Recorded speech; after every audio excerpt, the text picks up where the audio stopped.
Just when you think the Buckeyes are starting to get healthy, negative news comes out of the Woody Hayes Athletic Center. On Tuesday, Tim May, the 40-year vet, Andy Backstrom, Spencer Holbrook here after just talking to Ryan Day and Jim Knowles and learning some unfortunate news for the Ohio State Buckeyes. Lathan Ransom, in all likelihood, out for the rest of the regular season, could potentially return down the road in meaningful action, but you're not going to have him against Minnesota. You're more than likely not going to have him. You're not going to have him against Michigan. We can pretty much say that with some finality here. And the Buckeyes are without one of their best playmakers, one of their top leaders, and one of their best defensive players, Tim, as we get started here. I know that there's good news, as Josh Proctor and Tommy Eichenberg expected to have a week of practice, which usually means they're going to play football this week in the build-up to the game next week. But with no Lathan Ransom, that's a pretty big loss for the Buckeyes. Absolutely a big loss. He and Josh Proctor had, in my opinion, had emerged as two of the best tandem safeties, definitely in the Big Ten, maybe in the country. And then you throw Sonny Styles in there in that mix, the three safety look. But I don't think that was a big shock. No. Because he was out there on Saturday riding around on a scooter. Reminded me a little bit of J.T. Barrett when he was recovering from that broken ankle. So we'll see how long Lathan Ransom is out. As Ryan Day said, he's not out for the year. He's just out for the next couple of games, And next couple of games against the M&M men, Minnesota and Michigan, huge games, but especially the last one, because this week's going to be a physical game against Minnesota, and then next week is going to be for all the marbles of the Big Ten East, and viability in the college football playoff rankings, et cetera, getting to play for the Big Ten championship. So yeah, you want everybody on board, but Lee Hartford, every time you look up, there's a new guy coming online, and that's very impressive about this Ohio State defense.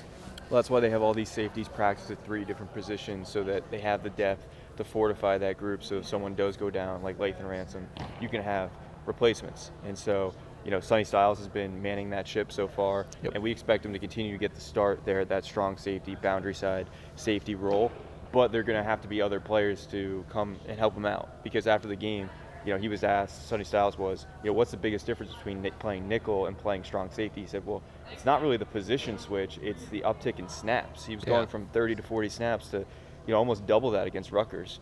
And so I expect them to help him out with, whether it's Jahad Carter, whether it's Malik Hartford, or, we even see Kai Stokes on the field. I don't think it's maybe going to be him, but some combination of those players to help out Sonny Styles, because as Jim Knowles said, it's not as simple as just put Sonny there and we're fine. Yeah, the Buckeyes are going to need other guys to step up, other guys to start to make plays, because Michigan's coming, and you definitely don't have Lathan Ransom now. So this week is the last audition for these guys to make sure that they have a role for the Michigan game, and to make sure that they're comfortable in that role for the Michigan game.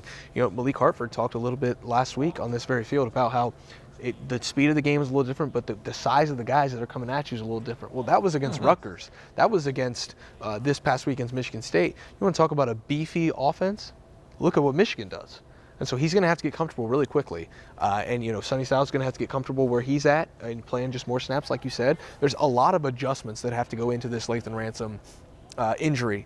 And the Buckeyes have a lot of making up to do to try to figure out exactly how they want to decipher all of this. I do think that if there's one team you want to prepare for Michigan against, it's probably Minnesota, because they're going to run the ball. And you can see firsthand, without really a fear of losing the game, how your guys respond to having 320 pounds coming right at you, having your guys, have the ball try to be run down your throat. Because if Michigan doesn't have to, they're not going to throw the ball. And so if they don't have to against Ohio State, they're not going to throw the ball. We just saw that against Penn State. So you got to shore some things up this week, Yeah, Tim. bottom line is, when you're playing safety or defensive back against Western Kentucky, as opposed to playing defensive back or safety against Rutgers, total different game. Total different experience for you, because you're making tackles. You're getting in on tackles, physical tackles. You're fighting off blocks against the more physical teams. That's going to be the case again this week. Minnesota, doesn't present the threat it would have presented 4 or 5 weeks ago, because they're really been hammered by the injury. I don't want to call it bug, the injury plague, and they're down to one really decent running back right now, and he seems to be banged up. So it's not going to be quite the test they've faced the last 2 weeks. I mean, Nate Carter was a pretty good back, the kid from Michigan State. Michigan State came out and tried to play a little bit physical, just wasn't up to it in the passing game. That's why I, kind of facetiously asked Jim Knowles a while ago. Ohio State's sitting here, number 1 in the nation in pass efficiency defense. Number two in scoring defense, or points allowed, and number 4 in total defense. But do you ever address a team and couch that with, but you know what? We're going to face at least one pretty good quarterback, in the next couple of weeks. And he goes, no, you don't really do that, because everybody knows what's up. I'm paraphrasing what he said, but against that particular challenge, you handled it well. Yeah. But the thing that's coming at the end of the month is a team that can physically attack you, but then also throw the ball if it wants to, which it didn't want to last week at Penn State. Threw 8 passes, completed 6 or whatever it was. Didn't have to. With J.J. McCarthy. Yeah, not really good for his Heisman Trophy campaign, but the bottom line is a total different test is coming in 2 weeks, and that's why you want all hands on deck. We knew Lathan Ransom wasn't going to be back if you're paying attention, but you want Josh Proctor back in there and playing well, and you want Tommy Eichenberg back in there and playing well. So I'll be curious to see how they handle those 2 guys this week. 3 more quarterbacks on the schedule for Ohio State if they make the Big Ten championship game. It's Ethan Kaliakmanis, who's been bad this year, J.J. McCarthy, who's really good, and then in all likelihood, whoever's playing quarterback, Deacon Hill for Iowa, who is. Wait a minute, can I interrupt one time, because I promised myself I wasn't going to interrupt you, but that's the point I was kind of basically asking J.J. McCarthy. There's the guy that is really a good quarterback, a guy they want to get even with, based on last year, et cetera. I wasn't saying these next 3 quarterbacks. Yeah, my God. I was just laying it out there. You got Ethan Kaliakmanis, J.J. McCarthy, and Deacon Hill. And then you go to the college football playoff. That's what you got to do.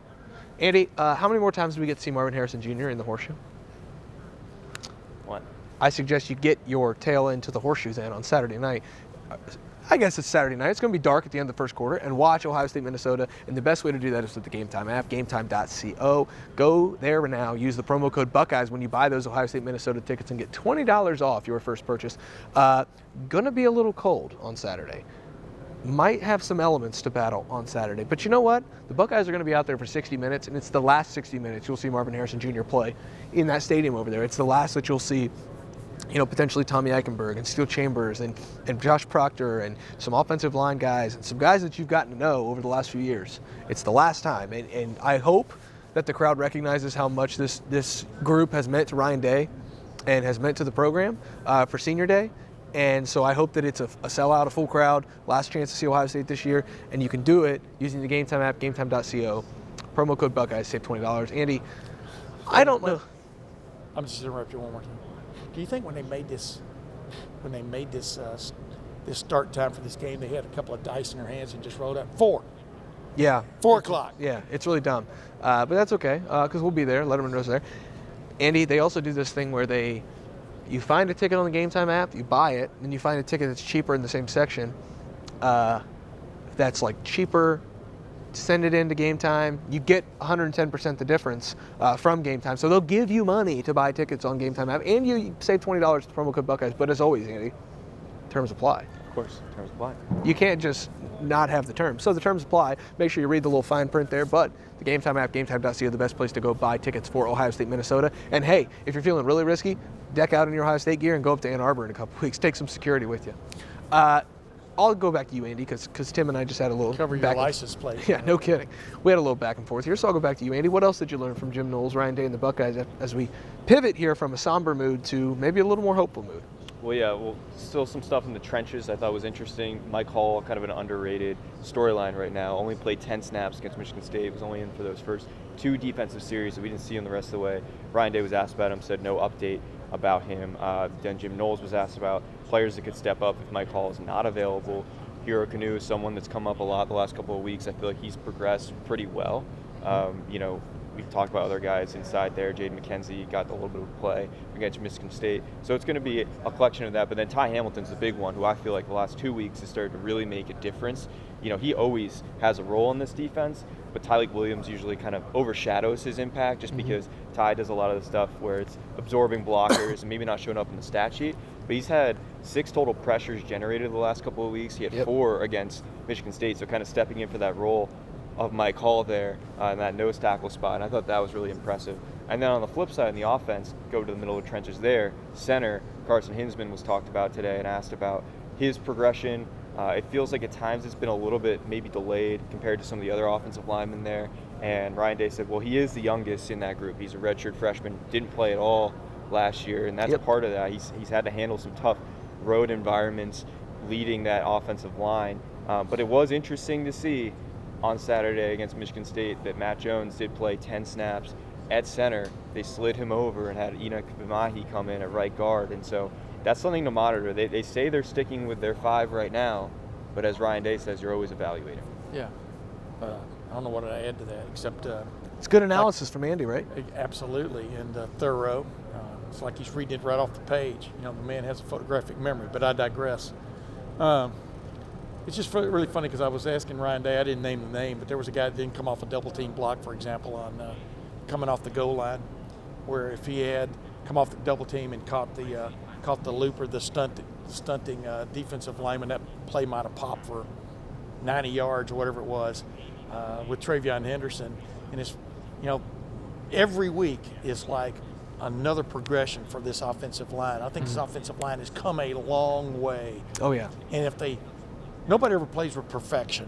Nobody, including Georgia, including Michigan, including Florida State.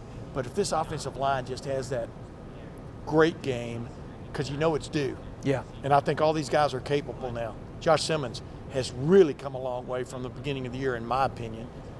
Heck, just by not having, false starts. Knock on wood. Yeah, knock on wood. But I just think this offensive line is really coming along. And then when you add Cade Stover back to that mix for both the offensive line and the passing attack, you can see that come November 25th, they could really be peaking at the right time. One of my big takeaways is not really something that was said, but just something that's kind of understood. Not a lot of Michigan chatter here in the building. They've got Minnesota on deck. They're not going to say anything anyway. No, but Tim. You heard me ask. Tim. Are you North America's team? Are you Ohio's team? Or are you Buckeye Nation's team? And you heard what Ryan Day didn't really take the bait. He did smile just slightly when I asked him. You were born at night, but not last night, Tim. You've been here a long time. You know the week before the Michigan game, everybody's got questions. Oh, I know this week is what you're focused on, and we didn't get any of those this week. Yeah. It's all, this team I think has done a really good job, and I've talked about it a lot this year, of taking it 1 week at a time. Last year I think they just did almost a little too much to get to November 30th. I think 30th last year, maybe it was the 26th last year, and they were just pushing and pushing to get to that moment. And this team has done a pretty good job of taking it Tuesday, Wednesday, Thursday, Friday, game day against this team, not how does it relate to Michigan. We can do that all we want, but I think Ohio State's doing a good job of keeping it all about Ohio State, Minnesota this week. In the build-up to the game, Ohio State versus Minnesota will be Saturday at 4 p.m. in the Horseshoe. Tim May, the 40-year vet, he'll be there. Andy Backstrom will be there, as will I, Spencer Holbrook. And then we're on to the game, and I can't wait. I would love to fast forward through this week, but we can't, so we're going to talk about it. Ohio State, Minnesota, 4 o'clock on Saturday. Go to lettermenrow.com, get all of our coverage, $1 for the first month. That gets you through a lot of things that you really want to be able to read at lettermenrow.com, including signing day coverage, including the game, Big Ten Championship game, college football playoff announcement, the first little bit of college football playoff coverage that we're expecting to bring you at lettermenrow.com, where Tim's content resides, where Andy's content resides, where the recruiting stuff is overfloweth from Matt Parker and Alex Gleitman, and then me, Spencer Holbrook, doing a little bit of it all. Thanks for watching. Thanks for listening. We'll see you guys over at lettermenrow.com. We'll see you guys back in here on Wednesday night for another recap of press conferences from Ohio State.